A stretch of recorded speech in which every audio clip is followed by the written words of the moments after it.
Hello, I'm Dr. Jerry Parrish, Chief Economist for the Florida Chamber Foundation, and welcome to Florida by the Numbers.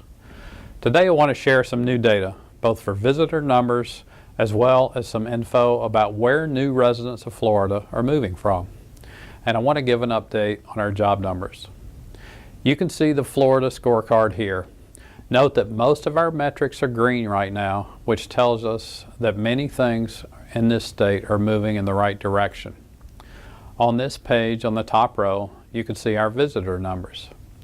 The out-of-state and out-of-country visitors that came to Florida in 2017 totaled 116.5 million. That's yet another record in visitation. This is impressive, knowing that Hurricane Irma changed a lot of people's plans to visit our state. This high number of visitors and their spending means that more than $11 billion in state and local taxes are paid by our visitors. That's the reason Florida doesn't have to have an income tax. On this slide, I've added the chart that you can download from the Florida scorecard by clicking on the tile. It shows that Florida has been steadily increasing the number of visitors and the amount of spending by visitors over the past few years. We'll see the 2017 spending numbers later on this year, but all expectations are that it will also be a record. Now I want to show some recent migration data about where people are moving to and from. This map shows the net number of people that moved to Florida over the past year. Note that when you see New York, the top state, at 36,957, that means that nearly 37,000 more people moved from New York to Florida than moved from Florida to New York. You can see that for some states like Texas, the movement between the states was nearly even.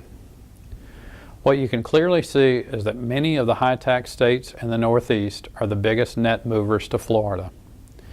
When you add just New York, New Jersey, Connecticut, and Pennsylvania, that's 88,500 net new people that moved to Florida in 1 year from these 4 states.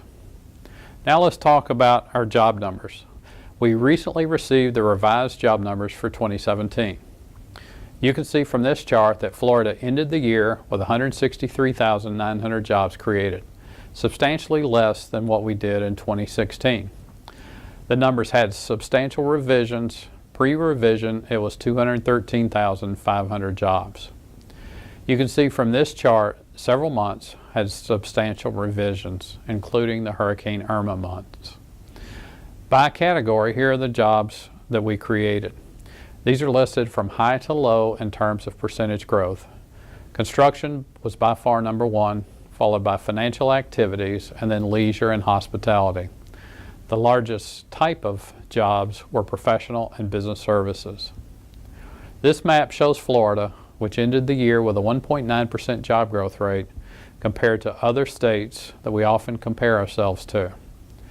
Note that Florida still had the highest growth rate in the Southeast, but was slightly behind Texas in job growth.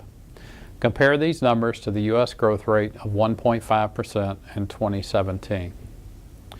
We just received the February job numbers, and you can see on the scorecard that we're up a little to 167,800 jobs created year over year. Our unemployment rate stayed unchanged at 3.9%. That means 398,000 Floridians looking for jobs, with 250,100 open jobs in our state. That reminds us of the skills gap that we continue to have. Here's a map of county job growth for the last year. You can see that Florida grew at 2.0% versus the U.S. job growth rate of 1.6%. You can see the top job-producing counties, as well as those had the highest growth rate over the past year. 8 Florida counties lost jobs.